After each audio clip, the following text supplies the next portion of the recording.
تسر أسارير وجه صبيح، تسر أسارير وجه صبيح. عمل نہیں ہوگا قرض کے لینے میں دینے میں تو کیا ہوگا؟ فَإِنَّهُ فُسُوقٌ بِكُمْ، تو وہ تمہاری کھلی ہوئی نافرمانی ہے، کھلی نافرمانی ہے، کھلم کھلا نافرمانی کر رہے ہو تم. وَاتَّقُوا اللَّهَ، اور پھر فرما رہے ہیں کہ تم ڈرو اللہ سے. وَيُعَلِّمُكُمُ اللَّهُ، اور اللہ تعالیٰ تمہیں سکھلا رہا ہے، تمہیں تعلیم دے رہا ہے. واللہ بکل شیء علیم، اور اللہ تعالیٰ ہر چیز کا جاننے والا ہے، وہ علم کا رکھنے والا ہے، وہ سلیقہ جانتا ہے، وہ تہذیب جانتا ہے، کس کے کیا طریقے ہونے چاہیے، کس کا کیا سلیقہ ہونا چاہیے، کون سے عمل کا سلیقہ کیسے ہونا چاہیے، اور کس میں خیر ہے، کس میں شر ہے، کس میں ہلاکت ہے، کس میں نجات ہے، یہ اللہ تعالیٰ اچھی طریقے سے زیادہ جاننے والے ہیں، ہے نا. یعنی یہ انسانوں کی بنائی ہوئی اصول یا انسانوں کے بنائے ہوئے تعلیم نہیں ہے، بلکہ یہ اس ذات کی دی ہوئی تعلیم ہے جس نے ہمیں بنایا، جس نے ساری کائنات کو بنایا، جو ساری کائنات کے نظام کو چلا رہا ہے، یہ اس کی تعلیمات ہیں. تو ہماری عقل، ہماری سوچ، ہماری سمجھ اور ہماری اپنی تعلیم سے زیادہ فائدہ مند یہ تعلیمات ہیں، ہمارے لیے دنیا کے لیے بھی اور ہماری آخرت کے لیے بھی، ہے نا. یہ بات تو ذہن میں بیٹھ گئی ہوگی، سمجھ آ گئی ہوگی کہ ہر حال میں ہم اس میں سے آگے پیچھے ذرا برابر بھی کرنے کی ہمت نہ کرنا ہے، ہمت نہیں کرنی ہے، کیونکہ یہ اس کی بنائی ہوئی اصول ہیں جو ہمارا خالق ہے، ہمارا مالک ہے، اور یوم جزا کے دن کا بھی مالک ہے، جس کے پاس میں دوبارہ جا کر کھڑے ہونا ہے، جس کے دربار میں ہمیں حاضری دینی ہے، اور ہر ایک چھوٹی سی چھوٹی چیز کا ہمیں حساب دینا ہے. تو اس لیے اسی حساب سے بالکل آگے پیچھے کیے بغیر ان تعلیمات میں سے کسی میں کچھ کمی کوتاہی نہیں کریں گے. اور اس جی وعلیکم السلام. تھوڑا سا پہلے سے کر دیں. یہ پچھلے دن کا ہی ہم بتا رہے ہیں کہ یعنی جو بھی تعلیمات اللہ تبارک تعالیٰ نے قرض کے لینے میں دینے میں بتائے ہیں، یہ تعلیمات کے بعد اللہ تعالیٰ کیا فرما رہے ہیں کہ تم ڈرو اللہ تعالیٰ سے، اور اللہ تعالیٰ تم کو سکھلا رہا ہے، اور اللہ تعالیٰ ہر چیز کو جاننے والا ہے. تو اللہ تعالیٰ ہر چیز کو سکھلا رہے ہیں، اور کون سکھلا رہا ہے؟ کوئی ان پڑھ گنوار نہیں سکھلا رہا، بلکہ وہ ذات سکھلا رہی ہے جس نے ہمیں بنائی، ساری کائنات کو بنایا، اور کائنات کے نظام کو بڑی اچھی طریقے سے چلا بھی رہا ہے. ہم اپنا ایک گھر نہیں چلا سکتے، اگر ایک سے دو ہمارے گھر مہمان آ جائیں تو پھر ہمارے گھر کے معاملات میں اتھل پتھل ہو جانا شروع ہو جاتی ہے، ہمارا نظام بگڑ جاتا ہے، ہمارے اٹھنے بیٹھنے کا، سونے جاگنے کے اوقات بدل جاتے ہیں، ہمارے کام ہمارے ہاتھوں سے بن نہیں پاتے اگر مہمان 1 سے 4 تھوڑا زیادہ آ جائیں یا کبھی مہمان آ جائیں، ہے نا. تو ہمارا یہ حال ہے، مگر اللہ رب العالمین کی ذات پورے کائنات کو بخوبی چلا رہا ہے، اور کبھی کوئی نظام میں گڑبڑی نہیں ہو رہی ہے. تو یہ بہت ہی بڑا بادشاہ ہے، اور یہ وہ بادشاہ ہے جس کے سامنے ہمیں جا کر دوبارہ کھڑے ہونا ہے. تو وہ کہتا ہے کہ میں سکھلا رہا ہوں، تم سیکھو اور اسی کے مطابق چلو، اگر اس کے خلاف کرو گے تو کھلم کھلا میری نافرمانی ہے، اور میں زیادہ جاننے والا ہوں. اور آگے اللہ رب العالمین فرما رہے ہیں، آیت 283 ہے، اللہ تعالیٰ فرما رہے ہیں وَأَعُوذُ بِاللَّهِ مِنَ الشَّيْطَانِ الرَّجِيمِ بسم اللہ الرحمن الرحیم وَإِن كُنتُمْ عَلَى سَفَرٍ وَلَمْ تَجِدُوا كَاتِبًا فَرِهَانٌ مَقْبُوضَةٌ، کہ اگر تم سفر میں ہو اور تمہارے پاس کوئی لکھنے والا موجود نہ ہو، سفر میں ہیں، مسافر ہیں، کاغذ یا پین کا ٹھکانہ نہیں ہے، سہولت نہیں، یا کوئی درمیان میں خود لکھنا نہیں جانتے، یا درمیان میں کوئی لکھنے والا بھی موجود نہیں ہے، یا لکھنے کی سہولتیں نہیں ہیں سفر میں ہونے کی وجہ سے، تو کیا کرو؟ فریحان مقبوضہ، تو کوئی چیز رہن میں رکھ دیا کرو اس کے بدلے میں، کہ قرض واپس دیں گے پھر وہ رکھی ہوئی چیز کو واپس لے لیں گے. اس طریقے سے فریحان مقبوضہ، تو اس کے پاس رہن رکھ دیا کرو، قبضے میں رہن کو کوئی چیز رکھ دیا کرو اس کے ایکول اماؤنٹ کی، یعنی اس کے برابر قیمت کی۔ فَإِنْ أَمِنَ بَعْضُكُمْ بَعْضًا، اور جب تم آپس میں ایک دوسرے کے پاس امن میں ہو جاؤ، یعنی سفر ختم ہو جائے، فَلْيُؤَدِّ الَّذِي اؤْتُمِنَ أَمَانَتَهُ، تو پھر جو امانت دی گئی ہے وہ اسے ادا کر دو،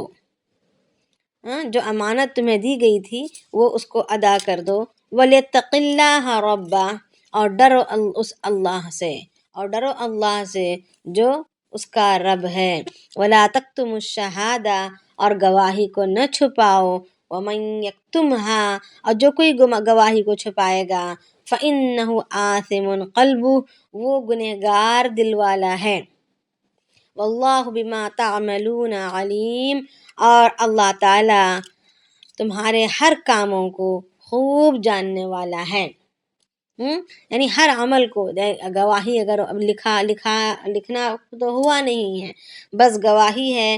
یا پھر جو ہے جو رہن کے لیے جو چیز رکھی گئی ہے وہ ہے، تو کسی چیز کو چھپانا نہیں ہے، بلکہ اس گواہی کو برابر برابر ظاہر کرنا ہے اگر گواہ کا موقع آئے تو۔ اور اگر کسی نے گواہی کو چھپائی،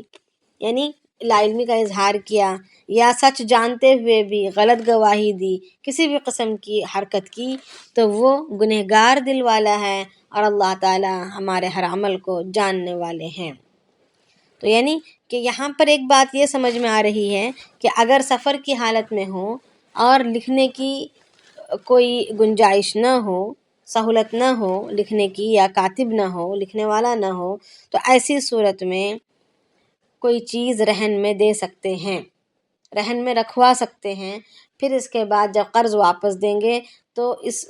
رہن میں رکھنے والے کو چاہیے، مطلب مالک کو چاہیے کہ وہ اس کی چیز امانت جوں کا توں واپس کر دے، اس میں کوئی بھی نقصان نہ لائے بغیر۔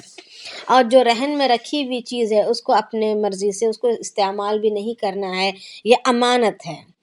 فَلْيُؤَدِّ الْأَمَانَةَ، کہ امانت ادا کرنا ضروری ہے، اور امانت میں بالکل خیانت نہیں کرنی کہ اس کو استعمال کر کے اس کو برباد کریں، یا اس کو پرانا کریں، یا اس میں کسی بھی قسم کا نقص لائیں۔ کوئی بھی چیز امانت اگر ہمارے پاس آ جائے، یا کسی نے کوئی سامان ڈال کر کوئی برتن دے دیا، کوئی کھانے پینے کی چیز بھی اگر ڈال کر برتن دے دی، تو وہ امانت ہے ہمارے پاس۔ جو چیز ہمیں دی تھی اندر ڈال کر کھانے پینے کی، وہ تو ہمارے استعمال کی تھی، مگر جو برتن جس میں ڈال کر آیا گیا تھا، اب وہ واپس لوٹانے والا جو برتن ہے، یہ اب ہمارے پاس امانت ہے، اس کو ہم استعمال کرنے کی اجازت نہیں ہے۔ یعنی کوئی بھی امانت کسی بھی شکل میں ہمارے پاس آئی ہو اور وہ اس کو واپس اس کے مالک کو جانا ہو، تو اس کی پوری پوری حفاظت کرنی ہماری ذمہ داری ہے، اس میں بالکل ہم خیانت نہیں کریں گے۔ تو اسی طریقے سے اللہ کے نبی علیہ السلام، بخاری شریف کی حدیث ہے کہ اللہ کے نبی صلی اللہ علیہ وسلم جس وقت فوت ہوئے، دنیا سے وصال ہوا اللہ کے نبی صلی اللہ علیہ وسلم کا، تو اس وقت آپ صلی اللہ علیہ وسلم کی ذرا مدینے کے ایک یہودی ابو الشہم کے پاس 30 وسق جو کے بدلے میں گروی رکھی ہوئی تھی۔ یعنی 30 وسق جو اللہ کے نبی صلی اللہ علیہ وسلم نے ایک یہودی سے لیا تھا، اور رقم واپس کرنے تک یا جو ہی واپس کرنے تک اللہ کے نبی صلی اللہ علیہ وسلم نے اپنی زرہ اس کے پاس رہن رکھوائی تھی۔ تو یعنی یہ یہاں پر اگر کاتب لکھنے والا نہ ہو تو چیزیں کوئی رہن میں رکھوا کر ضمانت کے طور پر چیزوں کو لے سکتے ہیں۔ تو آگے دیکھیں گے۔ اس یہودی نے وہ واپس کی تھی، بیچ میں کاتب تو کوئی تھا نہیں۔ ہاں کی تھی، ہو گیا۔ اللہ کے نبی کا جب وفات ہوا تھا تو ہوا یہ تھا، جب فوت ہوئے اس وقت آپ کی ذرا مدینے کے ایک یہودی ابو شہم کے پاس 30 وسق جو کے بدلے میں گروی رکھی ہوئی تھی۔ ابو شہم؟ ہاں، ابو شہم۔ جی السلام علیکم۔ جی وعلیکم السلام۔ برتن میں کچھ ڈال کے کوئی دیتے تو جب تک برتن میرے پاس رہتا ہم یوز کر لیتے ہیں، نہیں کرنا چاہیے، اس کو دھو کے ہاں استغفار کر لیں، اور جن کا برتن اکثر آتا ہے ہمیں پتہ تو ہوگا نا، تو ان سے کہہ دیں کہ ہمارا آپ کا استعمال کیا کرتے تھے، ہمیں معاف کر دیں، اور آئندہ سے احتیاط کریں گے۔ ہاں اگر کوئی ایسے ہوتے ہیں جن کے تعلقات اتنے گہرے ہوتے ہیں کہ وہ کہتے ہیں کہ ایسے اٹھا کے رکھنے کی ضرورت نہیں ہے، آپ استعمال کر سکتے ہیں برتن، جب تک آپ کے پاس رہے گا آپ استعمال کر سکتے ہیں، اس میں کوئی حرج نہیں ہے، تو ایسی صورت میں ہم استعمال کر سکتے ہیں، اگر کوئی ایسا کہیں ہوں تو۔ چلیں آگے دیکھتے ہیں۔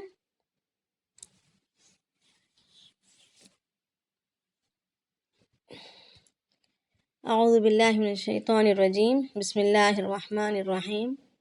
اب تک جو ہے احکامات نازل ہو رہے تھے سورہ بقرہ میں۔ کیا کیا احکامات آئے؟ ایمان کی دعوت رہی، نماز کے احکامات، پھر روزے کے بارے میں آیا، پھر وراثت کے بٹنے کے بارے میں آیا، اور قصاص کے بارے میں آیا کہ خون کا بدلہ خون ہوگا، کس کی کیا سزا ہوگی، کیسے سزا ہوگی، یہ باتیں آئیں۔ پھر نکاح طلاق کی باتیں آئیں، پھر جو ہے کس کی بات آئی، اسی طریقے سے یعنی جتنے بھی تھے جی حج کا بھی آیا تھا، حج کا آیا تھا، ہاں حج کا آیا تھا، عمرے کا آیا تھا، یعنی جتنے بھی تھے سارے، زکوٰۃ کا آیا تھا۔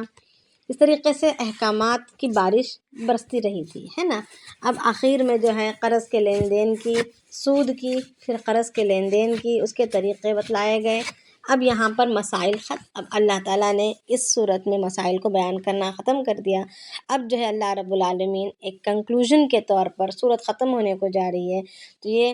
سب سے سورہ بقرہ کی آخری صورتیں ہیں، آخری 2 آیتیں ہیں سورہ بقرہ کی، یہ آخری 2 آیتیں ہیں، اور اس کی بڑی بڑی بہت ہی زیادہ فضائل اللہ کے نبی صلی اللہ علیہ وسلم نے حدیث میں بیان کی ہیں۔ جی بتا دیجیے تھوڑا سا احکامات بقرہ میں کیا، سورہ بقرہ میں کون کون سے احکامات ہیں، لائن سے ایک بار لکھ لیں۔ اچھا، یہ تو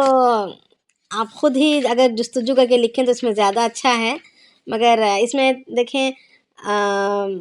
معاش کے تعلق سے تھا، کمائیوں کے تعلق سے تھا، نماز روزے کے تعلق سے تھا، نماز کے، زکوٰۃ، روزہ،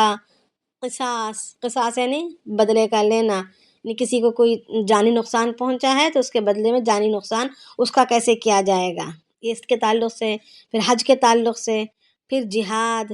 پھر طہارت کا تھا، پاکی ناپاکی کا، پھر طلاق کے تھے احکامات، پھر عدت کے احکامات تھے، پھر خلا کے احکامات تھے، پھر رضاعت یعنی دودھ پلانے کے تعلق سے تھے،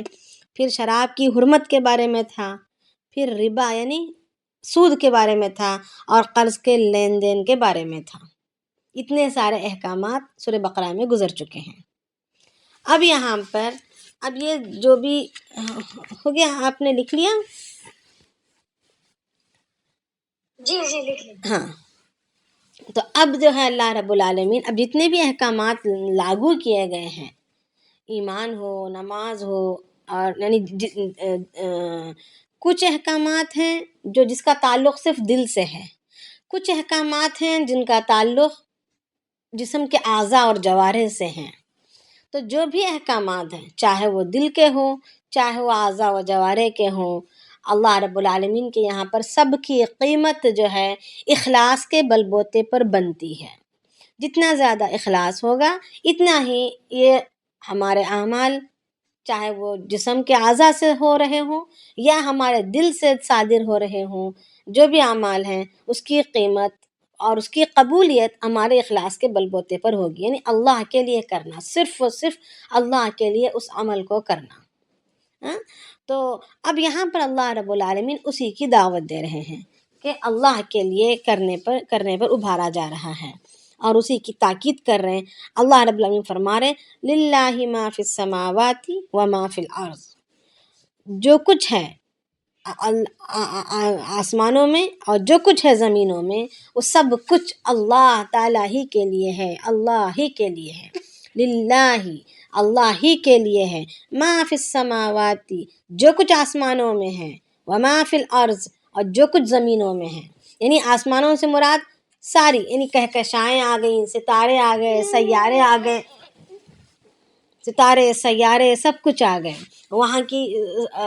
یہ ہمارا نظام شمسی آ گیا، نظام قمری آ گیا، ہر چیز اسپیس سے لیتے ہوئے جتنی بھی چیزیں ہیں یونیورس میں پھیلی ہوئی ساری چیزیں آ گئیں۔ اور زمین کہا جب نے اللہ رب العالمین نے، تو پھر انسان، جنات، پھر دیگر مخلوقات، جو 18,000 قسم کے مخلوقات اللہ نے پیدا کیے ہیں، یعنی الگ الگ اسپیشیز 18,000. تو وہ پھر اسی طریقے سے بہت ساری ایسی مخلوق ہیں جنات اور انسان کے علاوہ جو انسانوں کی نگاہوں کو نظر نہیں آتی، انسانوں کی نگاہوں سے اوجھل ہیں، وہ ساری مخلوق. پھر اسی طریقے سے زمین کے اوپر کی ساری چیزیں، پھر زمین کے اندر کی ساری چیزیں، زمین کے اندر کی معدنیات، زمین کے اندر کا لاوا، اس کے اندر کے منرلز، جو بھی چیزیں ہوں. اور اسی طریقے سے سمندر، پھر سمندر کے اوپر رہنے والی چیزیں، یا سمندر کی گہرائی میں بسنے والی پوری دنیا. یعنی جس طریقے سے زمین کے اوپر باغات ہیں، زمین کے اوپر جنگلات ہیں، زمین کے اوپر جیسا مخلوق ہے، اسی طریقے سے بہو اسی طریقے سے سمندر کے اندر بھی باغات، سمندر کے اندر بھی جنگلات، سمندر کے اندر بھی جیسی مخلوق زمین کے اوپر رہ رہی ہے، جانوروں کی ہو یا انسانوں کی ہو، اسی طریقے سے سمندر کے اندر کی ساری دنیا کی مخلوق. تو یہ سب کچھ جو ہے اللہ تعالیٰ ہی کے لیے ہے، اسی کا بنایا ہوا ہے، اسی کے حکم سے چل رہا ہے یہ نظام. اب آگے اللہ رب العالمین فرما رہے ہیں وَإِن تُبْدُوا مَا فِي أَنفُسِكُمْ، اگر تم جو کچھ ظاہر کرو گے جو تمہارے دلوں میں ہے، أَوْ تُخْفُوهُ، یا تم اس کو چھپاؤ گے، يُحَاسِبْكُمْ بِهِ اللَّهُ، اللہ تعالیٰ اس کا تم سے حساب لے گا. جو کچھ بھی تم ظاہر کرو گے یا جو کچھ تم اپنے دلوں کے اندر چھپائے رکھو گے، اگر وہ غلط ہے تو اللہ رب العالمین اس کا حساب ضرور لیں گے. فَيَغْفِرُ لِمَن يَشَاءُ وَيُعَذِّبُ مَن يَشَاءُ، پھر چاہے تو اللہ رب العالمین معاف کر دیں گے، یا تو پھر اللہ رب العالمین جس کسی سے چاہیں گے اس کو عذاب دیں گے. یعنی وہ دلوں میں چھپائی ہوئی باتیں یا ظاہر کی ہوئی باتیں، جو بھی باتیں ہیں، وہ اگر اللہ کی مرضی کے خلاف ہیں، اللہ کی منع کردہ حکم کے خلاف ہیں، اللہ کی نافرمانی ہے، تو پھر اللہ رب العالمین اس کا عذاب دیں گے، یا تو پھر مغفرت فرما دیں گے. مغفرت کب کریں گے، کس صورت میں کریں گے؟ جب بندہ معافی چاہے گا، یا اپنے اس کیے ہوئے پر، یا اس چھپائے ہوئے یا ظاہر کیے ہوئے بات پر اگر شرمندہ ہے، نادم ہے، اور اس کو گناہ سمجھ رہا ہے، اس غلطی کو غلطی ادراک کر رہا ہے، تو ایسی صورت میں اللہ رب العالمین اگر چاہے، اس کی توبہ اس کو اللہ تعالیٰ کو مناسب لگی تو معاف کر دیں گے، ورنہ اللہ رب العالمین پھر عذاب دیں گے. واللہ علی کل شیء قدیر، اور اللہ تعالیٰ کو ہر چیز پر قدرت حاصل ہے، کوئی اس کو روک نہیں سکتا، کوئی ٹوک نہیں سکتا، کوئی پوچھ نہیں سکتا کہ تو نے یوں کیوں کیا، تو نے فلاں کو چھوڑ کیوں دیا، فلاں کو پکڑ کیوں لیا. یہ کوئی کا اس پر دباؤ نہیں ہو سکتا، اور کوئی پوچھ بھی نہیں سکتا، وہ ہر چیز پر قدرت رکھنے والا ہے. جب یہ آیت نازل ہوئی تو صحابہ پریشان ہو گئے کہ صحابہ اب تک سمجھتے تھے کہ جو اعضاء سے، جو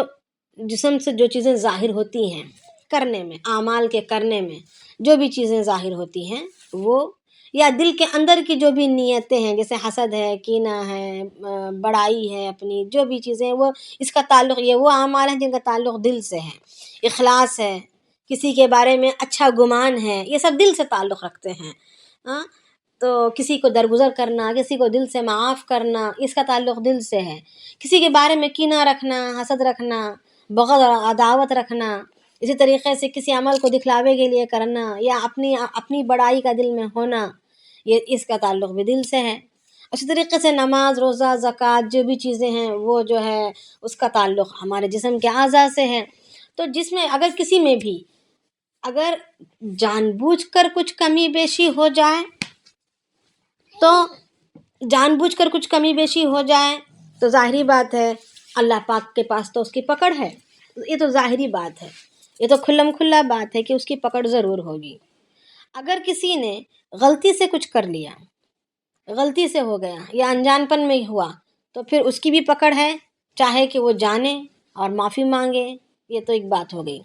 بعض اعمال ایسے ہوتے ہیں کہ ارادتاً نہیں ہوتے، بلکہ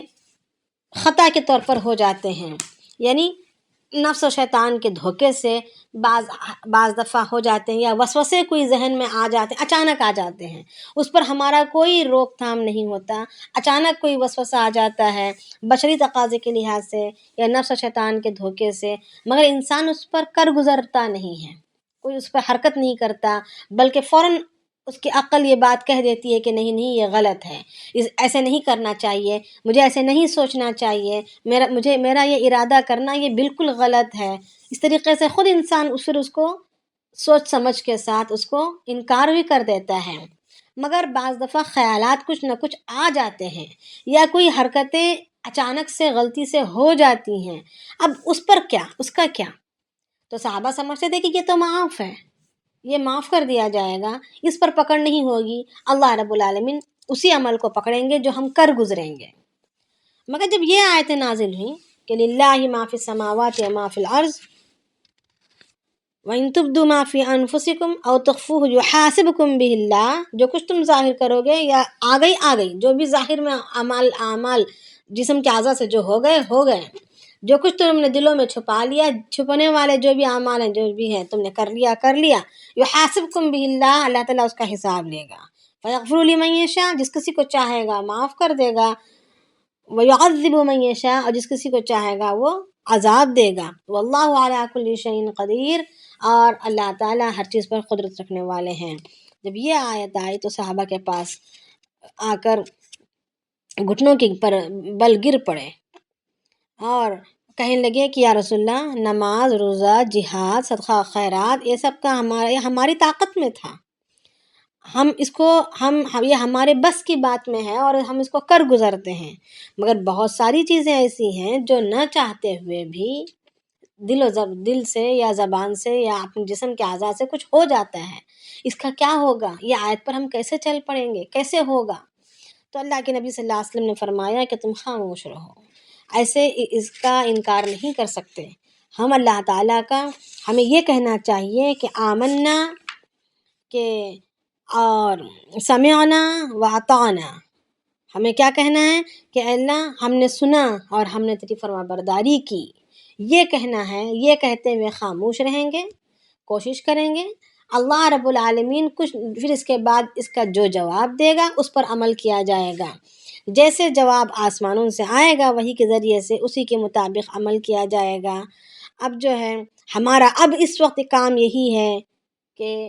خاموشی سے سمعنا واطعنا کہنا ہے کہ ہم نے سنا اور ہم نے فرما برداری کی، ہم مانتے ہیں تیرے رسول کی بات، تیرے رسول پر نازل کی ہوئی وحی کو ہم مانتے ہیں، بس ہمیں تو معاف فرما دے، غفرانک ربنا، اے رب ہماری تو بخشش فرما اور ہمیں تیری طرف لوٹ کر آنا ہے۔ تو اللہ کے نبی علیہ السلام نے یہ کلمات سکھائے اور صحابہ نے بھی انہی کلمات کو پڑھنے لگے، تو پھر اللہ رب العالمین نے اگلی آیت نازل فرمائی، اللہ کے نبی علیہ السلام کی تعریف بھی فرمائی جس میں، اور صحابہ کی بھی تعریف فرمائی، اور آگے اس آیت کی وضاحت بیان کی، اس آیت کی تفصیل بیان کی کہ کیا ہے، اس آیت کا مفہوم کیا ہے، اس آیت کا مطلب کیا ہے، یہ آیت میں پابندی کس حد تک موجود ہے۔ تو الحدیث شریف میں آتا ہے کہ جب بندہ کسی نیکی کا ارادہ کرتا ہے تو فوراً اس کو ایک نیکی دے دی جاتی ہے، نیکی کا جب ارادہ کرتا ہے تو صرف ارادے کے کرنے پر اس کو ایک نیکی اس کے نام اعمال میں لکھ دی جاتی ہے، اور جب وہ بندہ نیکی کر گزرتا ہے تو پھر اس کو 10 نیکیاں لکھی جاتی ہیں، 10 نیکیاں اس کے نام اعمال میں لکھی جاتی ہیں، صرف ارادے پر ایک نیکی لکھ دی جائے گی، اور کر گزرنے پر 10 نیکیاں لکھی جائیں گی۔ یہ کون سے اعمال ہیں؟ یہ اعضاء و جوارح سے صادر ہونے والے اعمال ہیں، اور گناہ کے بارے میں آتا ہے کہ وہ اعمال جو اعضاء و جوارح سے جو صادر ہونے والے ہیں، جیسے میں اس کو خوب سناؤں گی، میں اس کا خوب برابر کا بدلہ لوں گی، یا میں اس کو یوں کروں گی، یعنی جو کر گزرنے والے اعمال ہیں، اس کے ایسے ارادے پر فرشتہ پوچھتا ہے کہ اللہ اس نے ارادہ کیا ہے؟ تو جواب ملتا ہے کہ نہیں، مت لکھو، انتظار کرو، اگر وہ کر گزرے تو لکھنا، اگر نہ کر گزرے تو نہیں لکھنا، یعنی گناہ کے نیت پر کوئی پکڑ نہیں ہے، مطلب وہ اعضاء، وہ اعمال جو اعضاء سے صادر ہونے والے ہیں وہ ان اعمال کے ارادے پر اللہ رب العالمین نے ہمارے ساتھ یہ رحم کا معاملہ فرمایا کہ اس پر پکڑ نہیں رکھی، مگر اگر کر گزریں گے تو پھر اس پر برابر گناہ لکھا جائے گا۔ نیکی کے صرف ارادے پر ہی نیکی لکھ دی جائے گی، نیکی کے کر جانے پر 10 نیکیاں لکھی جائیں گی، پھر اس کے اخلاص کے بقدر اس کو بڑھایا جائے گا۔ مگر گناہ کا معاملہ ایسا نہیں۔ اللہ رب العالمین کے رحیم اور کریم ذات نے ہم پر یہ احسان کیا کہ انسان کے وہ اعمال جو اعضاء سے صادر ہونے والے ہیں ان کے ارادے پر اللہ تعالیٰ نے پکڑ نہیں رکھی، اس کے کر گزرنے پر ضرور پکڑ ہوگی۔ مگر کچھ اعمال ایسے ہیں جن کا تعلق صرف دل سے ہی ہے، یہ دل ہی میں ہوتا ہے، تو اس کے ارادے پر یا ان گناہوں کے دل میں آ جانے پر یا دل میں اس بات پیوست رہنے پر، پختگی کے ساتھ پیوست رہنے پر ضرور پکڑ ہوگی۔ مگر جو وسوسے آ جاتے ہیں، اتفاق سے آ جاتے ہیں، اچانک سے آ جاتے ہیں، اور پھر انسان جو ہے اپنی عقل کا استعمال کرتے ہوئے، اپنے علم کا استعمال کرتے ہوئے اس کو رد کرتا ہے، توبہ استغفار کرتا ہے اور اس بات کو غلط قرار دیتا ہے اور اپنے دل اور دماغ سے اس کو نکالتا ہے، اس پر پکڑ نہیں، تو ان اعمال پر، ان نیتوں پر یا ان ارادوں پر پکڑ نہیں ہوگی۔ تو یہ طریقہ یہاں پر اللہ رب العالمین بتلا رہے ہیں آگے کہ آمن الرسول بما انزل الیہ من ربہ والمؤمنون، کہ ایمان لائے رسول بما انزل الیہ، جو کچھ نازل کیا گیا ان کی طرف، من ربہ، ان کے رب کی جانب سے۔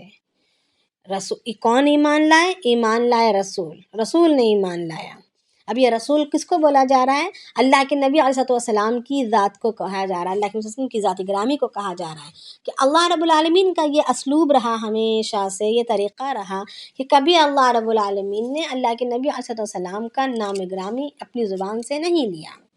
ایک دو جگہ لیا بھی ہے تو کیا کہا؟ ساتھ میں رسول ہونے کے ان کے خطاب کو بھی ساتھ میں جوڑ دیا، ان کے مرتبے کو بھی ساتھ میں جوڑ دیا کہ وہ محمد جو رسول ہیں، وہ محمد جو رسول ہیں کہہ دیا، صرف اے محمد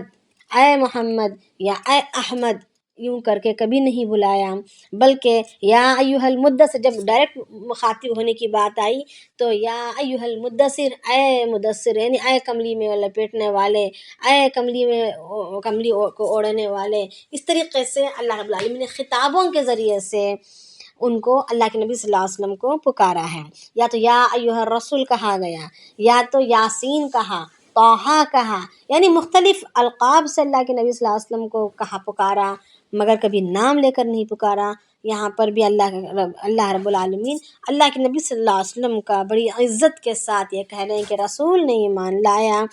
کس پر ایمان لایا؟ بما انزل، جو کچھ نازل کیا گیا اس کی طرف، من ربہ، اس کے رب کی جانب سے، والمؤمنون، اور مومنین نے بھی ایمان لائے، مومن نے بھی ایمان لایا۔ کس پر؟ بما انزل الیہ من ربہ، جو کچھ نازل کیا گیا ان کے رسول کی طرف، ان کے رب کے جانب سے۔ کل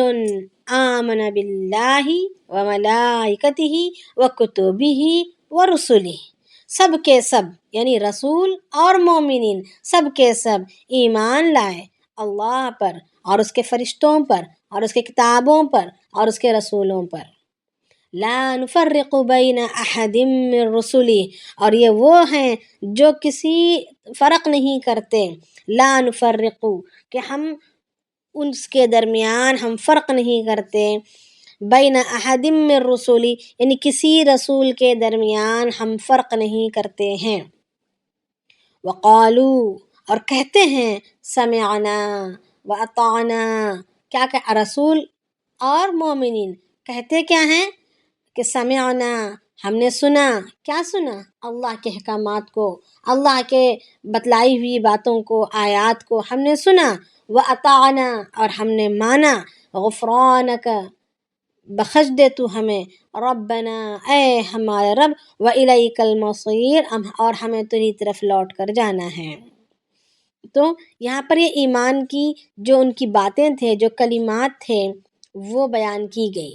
ان کے ایمان کی خلاصے کو بیان کیا گیا، رسول اور ایمان والوں کی، مومنین کی، پچھلی آیت کو دیکھتے ہوئے۔ پھر آگے اللہ رب العالمین پچھلی آیت کی وضاحت کر رہے ہیں، لا یکلف اللہ نفسا، اللہ تعالیٰ تکلیف نہیں دیتا کسی جان کو الا وسعها، مگر اس کی طاقت کے بقدر ہی، جتنی اس کی طاقت ہے اسی کے بقدر ہی اللہ رب العالمین انسان کو کسی جان کو تکلیف دیتے ہیں، اس سے زیادہ نہیں دیتے۔ یعنی جتنے بھی احکامات قرآن شریف میں نازل کیے گئے ہیں، چاہے نماز کے ہو، روزے کے ہو، زکوٰۃ صدقہ خیرات کے ہو، یا معاملات جتنے بھی عبادات کے لائن سے جتنے احکامات بیان کیے گئے ہیں، اور جتنے احکامات حقوق کے لائن سے بیان کیے گئے ہیں، سب کچھ اللہ رب العالمین یہ واضح کر دے رہے ہیں کہ تمہاری طاقت کے بقدر ہی میں نے تم پر لاگو کیا ہے، اور میں ظالم نہیں ہوں، میں کسی پر اس کی طاقت سے زیادہ میں لاگو نہیں کرتا، اس کی طاقت سے زیادہ میں کسی پر قانون کو نافذ نہیں کرتا، جو کچھ بھی ہے وہ تمہاری طاقت کے بقدر ہی ہے۔ لہا ما کسبت، اس کے لیے وہ ہے جو وہ کمائے، وعلیہا مکتسبت، اور جو برائی وہ کمائے اس پر بھی وہ ہے۔ یعنی نیکیوں میں سے اگر کوئی کچھ کمائے تو اس کی نیکیاں کی کمائی اسی کے لیے ہوگی، اور جو برائیوں میں سے اگر کسی نے کمائی کی تو اس کی کمائی بھی وہ برائی بھی اسی کے حق میں رہے گی۔ ربنا، آگے اللہ رب العالمین فرما رہے ہیں کہ اے ہمارے رب، لا تؤاخذنا، تو ہماری پکڑ نہ فرما، کلمات سکھلا رہے ہیں۔ یہ یوں کہو کہ لا تؤاخذنا، تو ہماری پکڑ نہ فرما، ان نسینا، اگر ہم بھول جائیں، بھول کر اگر ہمارے سے کچھ ہو جائے تو ہماری پکڑ نہ فرما، یعنی معافی مانگ لو، اگر بھول کر ہو جائے تو معافی مانگ لو۔ اور طریقہ بتلا رہے ہیں، سلیقہ بتلا رہے ہیں کہ ربنا لا تؤاخذنا، اے ہمارے رب ہماری پکڑ نہ فرما، ان نسینا، اگر ہم بھول جائیں، او اخطأنا، یا ہم غلطی سے کچھ کر گزریں، یا ہم سے غلطی سے اگر ہو جائے۔ ربنا، اے ہمارے رب، ولا تحمل علینا اصرا کما حملته علی الذین من قبلنا، اے ہمارے رب، ولا تحمل علینا، تو ہم پر ایسا بوجھ نہ ڈال، اصرا کما حملته، جس کو ہم جیسے تو نے ہم سے پہلوں پر ڈالا تھا، علی الذین من قبلنا، جیسا بوجھ تو ہمارے پہلوں سے ہم سے پہلوں پر جیسے تو نے ڈالا تھا، ویسا بوجھ ہم پر نہ ڈال، یعنی اعمال کا بوجھ، سزاؤں کا بوجھ، افعال کا بوجھ، ہم پر ایسا بوجھ نہ ڈال جیسے تو ہم سے پہلوں پر ڈالا تھا۔ ربنا، اے ہمارے رب، ولا تحملنا، ہم پر ایسا وہ بوجھ نہ ڈال، ما لا طاقت لنا بہ، جس کی ہمیں طاقت نہ ہو، جس کے اٹھانے کی ہمیں طاقت نہ ہو، ایسا بوجھ ہم پر نہ ڈال۔ واعف عنا، ہم سے درگزر فرما، واغفر لنا، ہمیں بخش دے، وارحمنا، اور ہم پر رحم فرما، انت مولانا، تو ہمارا مالک ہے، تو ہی ہمارا کارساز ہے، تو ہمارا والی ہے، فانصرنا، اور ہماری مدد فرما، علی القوم الکافرین، کافرین کی قوم پر ہماری مدد فرما۔ تو یہ دو آیتوں کے ذریعے سے اللہ رب العالمین نے ہمیں یہ بتلا دیا اور یہ بات واضح کر دی کہ جو چیزیں بھولے سے ہو جائیں یا پھر بغیر ہماری بس میں رہیں، اچانک سے اگر کوئی وسوسے آ جائیں اور اس سے اگر ہم معافی مانگ لیں اس طریقے پر، یا اللہ رب العالمین کے سامنے نادم اور شرمندہ ہو کر معافی مانگ لیں تو معاف اللہ پاک کر دیتے ہیں۔ اور ایک اور یہاں پر اللہ تعالیٰ نے اشارہ بھی کر دیا کہ تم سے پہلوں پر جو احکامات لاگو کیے گئے تھے وہ احکامات تم پر نہیں ہیں، تم پر ایسا بوجھ نہیں ہے جیسا تم سے پہلوں پر بوجھ تھا۔ یعنی ان کا کیا تھا کہ زکوٰۃ کی رقم، زکوٰۃ کا مال کسی پہاڑ کی چوٹی پر لے جا کر رکھ دینا تھا، آسمان سے اگر آگ آتی اور اس زکوٰۃ کے مال کو جلا جاتی، اگر آسمان سے آگ آئے اور زکوٰۃ کے مال کو جلا لے جائے تو یہ علامت ہوتی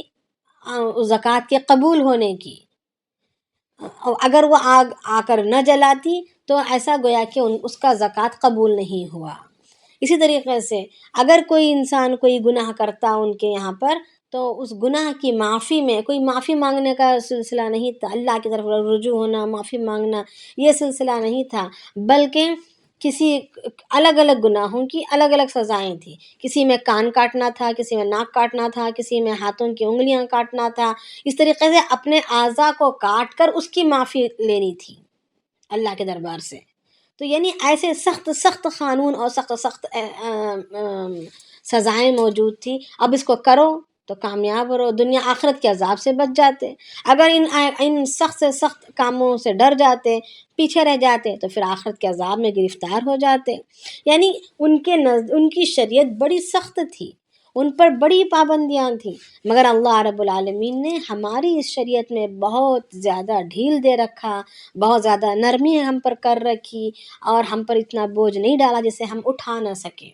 جسے ہم کر نہ سکیں. بلکہ جو کچھ بھی احکامات قرآن میں نازل کیے گئے سب بالکل آسان اور بہت اہم ترین ہیں، بہت سہل ترین ہیں، اس پر چلا جا سکتا ہے.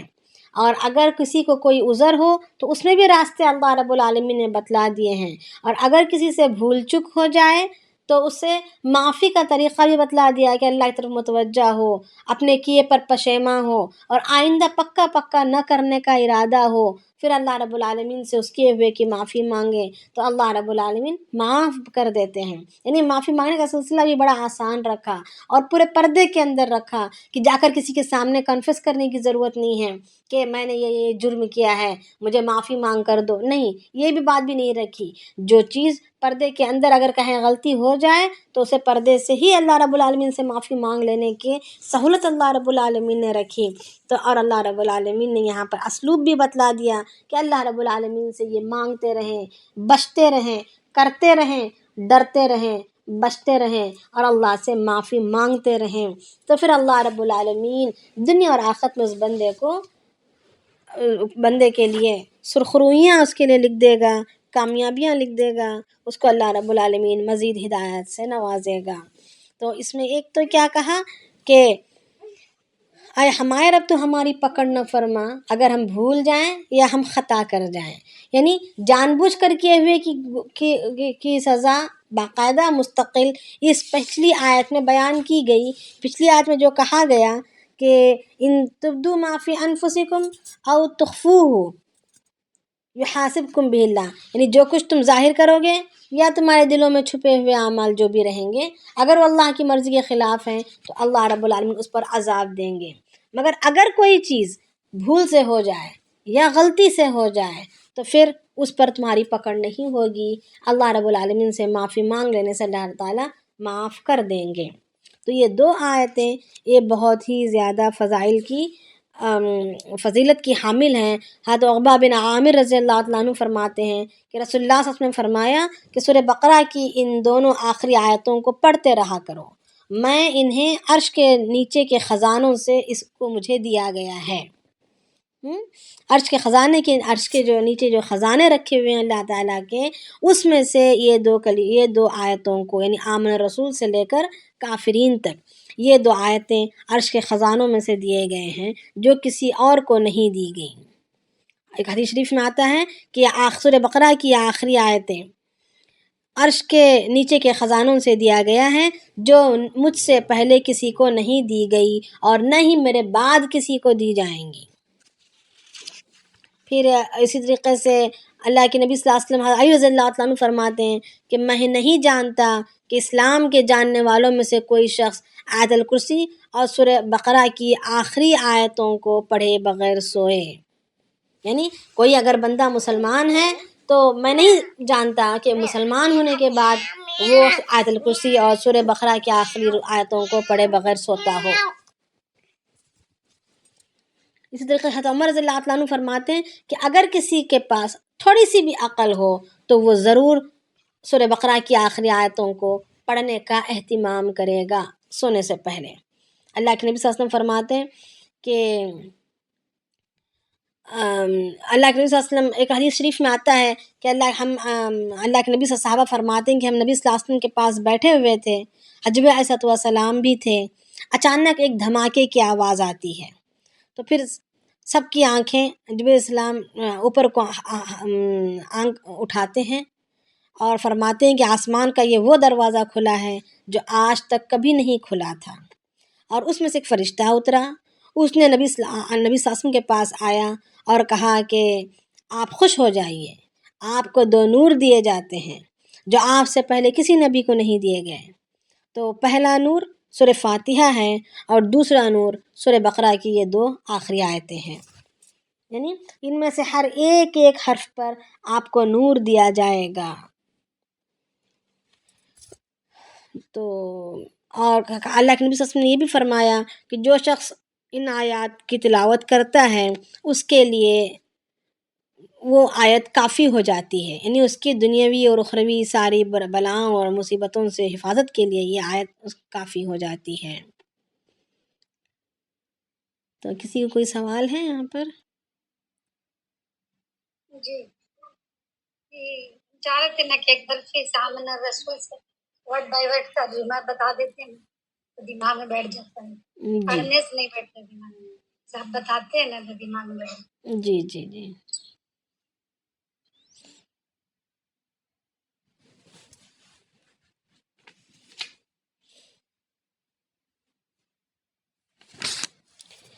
بسم اللہ الرحمن الرحیم۔ آمن الرسول، ایمان لائے رسول، بما انزل الیہ من ربہ، جو کچھ نازل کیا گیا ان کی طرف، یعنی رسول کی طرف، من ربہ، ان کے رب کے جانب سے، اس پر ایمان لائے ہیں رسول، والمؤمنون، اور مومنین بھی، کل آمن باللہ، یعنی ہر کوئی، یہ سب سے مراد رسول اور مومنین ایمان لائے اللہ پر، وملائکتہ، اور اس کے فرشتوں پر، وکتبہ، اور اس کی کتابوں پر، ورسلہ، اور اس کے رسولوں پر، لا نفرق، اور اس کے رسولوں میں سے ہم فرق نہیں کرتے، لا نفرق، ہم فرق نہیں کرتے،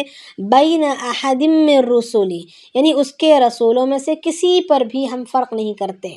یعنی موسیٰ علیہ السلام بڑے ہیں، عیسیٰ علیہ السلام چھوٹے ہیں، وہ بڑے درجے کے ہیں، یہ چھوٹے درجے کے ہیں، ہمارے نبی بڑے درجے کے ہیں، دوسرے نبیوں کی کوئی اہمیت نہیں ہے، جو کتابیں دی گئی ہیں وہ بڑے ہیں، جن کتابیں نہیں ملی وہ چھوٹے ہیں، یعنی ایسا کچھ نہیں ہے، بلکہ سب برابر ہیں، سب آپس میں بھائی کی حیثیت رکھتے ہیں، کسی کو کچھ مرتبہ دیا گیا ہے، کسی کو کچھ مرتبہ دیا گیا ہے، یہ اور بات ہے، مگر ہم کسی نبی کو دھتکارتے نہیں، کسی نبی کی نبوت کو بیکار نہیں سمجھتے، اور کسی نبی کے درمیان ہم فرق نہیں کرتے۔ جیسے اب عیسائیوں کو لے لیں، عیسائیوں کو لے لیں، وہ یہودیوں کو دھتکارتے ہیں، موسیٰ علیہ السلام کو رد کرتے ہیں، اور موسیٰ علیہ السلام کے قتل کے در پہ ہو گئے۔ آپ یہودیوں کو دیکھیں، وہ عیسیٰ علیہ السلام کو نہیں مانتے ہیں، ان کو رد کرتے ہیں، ان کے دشمن بنے پڑے رہتے ہیں۔ اس طریقے سے ہمارا نہیں ہے، ہم سب پر ایمان لاتے ہیں، ہر کوئی دنیا میں 1,24,000 نبی دنیا میں آئے، اور ہم ہر کسی کی عزت کرتے ہیں، ہر کوئی حق پر تھے، ہر کوئی اللہ تعالیٰ کی دعوت دیتے تھے، وحدانیت کی دعوت دیتے تھے، اور اللہ تعالیٰ کی شریعت کو بتلاتے تھے، ہم کسی میں فرق نہیں کرتے۔ ہاں یہ بات ضرور ہے کہ ان کی شریعتیں منسوخ ہو گئیں ہمارے نبی کی شریعت کے آنے کے بعد، ہمارے نبی آخری نبی رہے، اس کے بعد کوئی اور نبی آنے والے نہیں ہیں۔ اس کا مطلب یہ نہیں کہ وہ اپنے زمانے میں نبی نہیں تھے، بلکہ وہ اپنے زمانے میں دین حق لے کر آئے تھے، اور وہ نبی ہی تھے، اور اس زمانے میں ان کا دین، ان کی شریعت ہی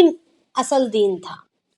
تو یہی کہا جا رہا ہے کہ لا نفرق بین احد من رسولی، ہم فرق نہیں کرتے اس کے کسی رسولوں کے درمیان، وقالو، اور ہم کہتے ہیں، سمعنا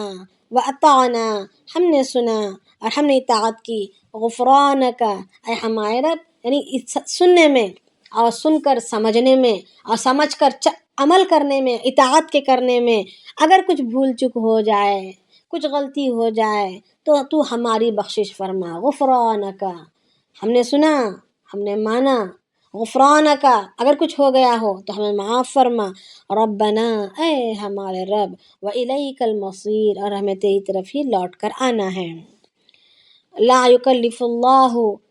تکلیف نہیں دیتا اللہ تعالیٰ، نفساً، کسی جان کو، الا وسعها، مگر اس کی طاقت ہی کے بقدر، اب یہاں پر ایک بات ہے کہ نہیں ہاں پردہ کرنا اب کے دور میں کہاں ہو سکتا ہے، وہ صحاباؤں کا دور تھا، اس وقت آسانیاں تھیں. اب اگر پردہ کریں گے تو لوگ باتیں کرتے ہیں، دقیانی اسی خیالات کے سمجھتے ہیں. دین پر اتنا اب ہم کہاں چل سکتے ہیں، یہ ترقی یافتہ دور ہے، یہ 15ویں صدی ہے، یہ 14ویں صدی ہے. یعنی اب تو دنیا بہت ترقی کر گئی ہے، اب دنیا کے حساب سے شانہ بشانہ چلیں گے تبھی جا کر ہمارے لیے عزتیں ملیں گی، کامیابیاں ملیں گی. یہ جو ہمارے خیالات ہیں یہاں ابھی نہیں چل سکتا. اس کا رد یہاں پر ہو رہا ہے کہ لا یکلف اللہ نفسا الا وسعها، یعنی اللہ رب العالمین نے جو بھی احکامات انسان پر لاگو کیے ہیں وہ انسان کے بس کے اندر ہی ہیں، بس کے باہر نہیں ہیں. ہم یہ نہیں کر سکتے، ہم وہ نہیں کر سکتے، ہم اتنا دین پر چل نہیں سکتے. آج کا دور ایسا نہیں رہا، آج کا دور اتنا دین پر چلنے والا نہیں رہا، آج کا دور میں مشکل ہے. یہ باتیں ہماری بیکار ہیں، فضول ہیں، یہ فضول باتیں ہیں. اللہ تعالیٰ خود فرما رہے ہیں کہ میں کسی پر اس کی طاقت سے بڑھ کر بوجھ نہیں ڈالتا، تکلیف نہیں ڈالتا. یعنی جو بھی اللہ تعالیٰ نے احکامات نازل کیے ہیں قیامت تک آنے والی ماحول کے لیے یا قیامت تک آنے والے زمانے کے لیے یہ چلنے کے قابل ہے. اللہ وسعها، مگر اس کی وسعت کے بقدر ہی میں اس پر بوجھ ڈالتا ہوں. لہا ما کسبت، اس کو وہی ملے گا جو اس نے کمایا ہو نیکیوں میں سے. وعلیہا مکتسبت، اور جو کچھ اس نے برائیوں سے کمایا ہوگا وہ بھی اسی کے لیے ہو رہے گا. ربنا، اے ہمارے رب، لا تؤاخذنا، تو ہماری پکڑ نہ فرما. کب؟ ان نسینا، اگر ہم بھول جائیں، او اخطانا، یا ہم سے خطا ہو جائے. خطا کس کو کہتے ہیں؟ کہ جو غلطی سے ہو جائے، یعنی چاہتے نہیں ہیں ایسا کریں مگر کبھی ہو گیا اچانک سے، نہیں چاہتے ہوئے بھی کبھی ہو جائے تو وہ، یعنی یہاں پر گناہوں، یہاں پر اس عمل کی معافی نہیں مانگی جا رہی جو جان بوجھ کر ہم نہیں کر سکتے کر کے چھوڑنے والے ہوں.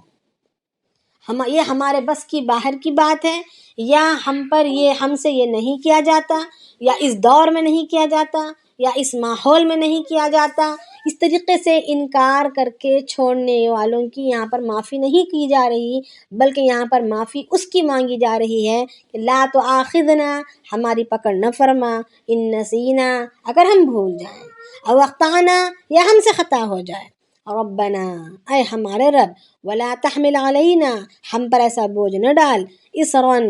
کما حملتہ علی الذین من قبلنا، یعنی جیسے کہ تو نے بوجھ ڈالا تھا ہم سے پہلوؤں پر،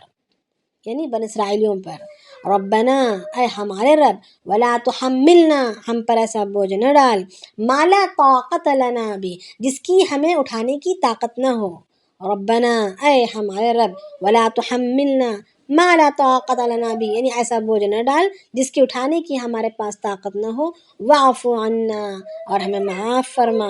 یعنی درگزر فرما. واغفر لنا، اور ہماری بخشش فرما. وارحمنا، اور ہم پر رحم فرما. انت مولانا، تو ہمارا مالک ہے، ہمارا کارساز ہے. فانصرنا، اور تو ہماری مدد فرما. علی القوم الکافرین، کافرین قوم پر، کافرین قوم کے مقابلے میں تو ہماری مدد فرما. تو اللہ کے نبی صلی اللہ علیہ وسلم فرماتے ہیں کہ یہ دو آیتیں ہر مسلمان کو چاہیے کہ اپنی عورتوں اور بچوں کو بھی یاد دلائے اور اس کے پڑھنے کا اہتمام رکھے. کسی کو کچھ سوال ہے؟ اب یہاں پر سورہ بقرہ ہماری الحمدللہ ختم ہو گئی.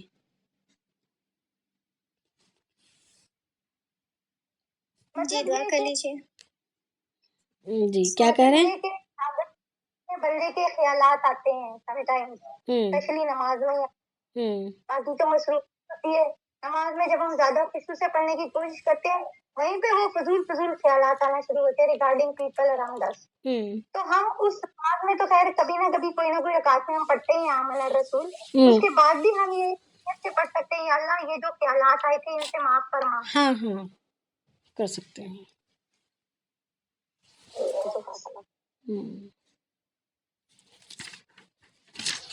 تو پھر ہم کل سے جو ہے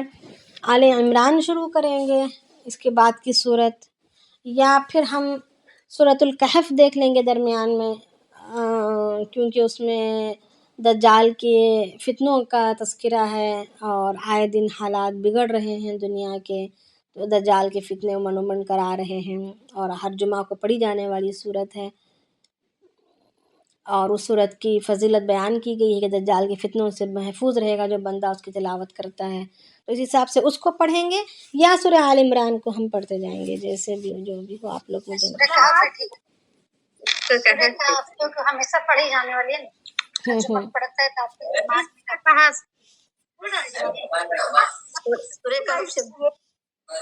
جی. جی السلام علیکم. ایک سوال ہے میرا، یہ جو ہے حدیث پاک کا حکم ہے کہ جب بندہ کوئی گناہ کرتا اور گناہ کی مطلب اس کی گناہ کی نیت کرتا تو فرشتے جو ہے سو ویٹ کرتے انہیں کرے تک، اور اس کے بعد اس کے لیے لکھتے ایک پوائنٹ، اور جب انہیں نیکی کرتا تو فوراً فرشتے 10 پوائنٹ لکھ لیتے ہیں. ہاں، ارادہ کرتے ہی ایک پوائنٹ. بچپن میں یہ حدیث سنی تھی، پتہ نہیں کہاں تک صحیح ہے. تو میرے کو اب جیسے کہ اس میں ہے اب کہ ہم آلریڈی ہم اگر خالی سوچ رہے ہیں تو یہ آیت کے حساب سے یہ کہ ہم نے آلریڈی گناہ کر لیا. دیکھیے میں شروع میں بتائی نا، چلے گیا نہیں میں شروع میں بتائی نا، میں ابھی اس میں یہی حدیث بتائی، اور یہ ہے کہ کچھ اعمال ہوتے ہیں جسم سے صادر ہونے والے، کچھ اعمال کا تعلق صرف دل سے ہے. حسد ہے صرف دل سے ہے،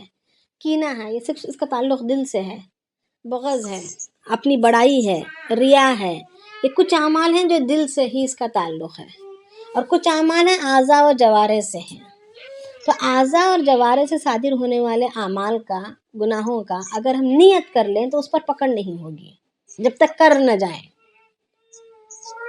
آ رہی ہے بات سمجھ میں؟ جی جی تو ایسا ٹھیک ہے. دل میں کبھی کوئی سا خیال آ جائے پھر استغفار کرنے سے ہاں معاف ہو جائے گا. وہی تو سکھایا گیا کہ استغفار کر لو، بھول کر اگر کچھ ہو جائے، غلطی سے کچھ ہو جائے تو معافی مانگ لو، اللہ تعالیٰ معاف کر دیں گے، اس پر پکڑ نہیں کریں گے. چلیں اللہم صلی علی سیدنا محمد وعلی آل سیدنا محمد وبارک وسلم. اللہم لک الحمد کما انت اہل فصلی علی محمد کما انت اہل وفعل بنا ما انت اہل فانک انت اہل التقوی واہل المغفرہ. یا اول الاولین یا آخر الآخرین یا ذا القوة المتین یا راحم المساکین یا ارحم الراحمین. نشہد ان لا الہ الا انت نستغفرک ونتوب الیک. سبحان ربک رب العزۃ عما یصفون وسلام علی المرسلین والحمد للہ رب العالمین. تقال العثار العظام به ويعود الهوى ككبش ذبيح بذكر الإله تطيب الحياة تسر أسارير وجه صبيح تسر أسارير وجه صبيح.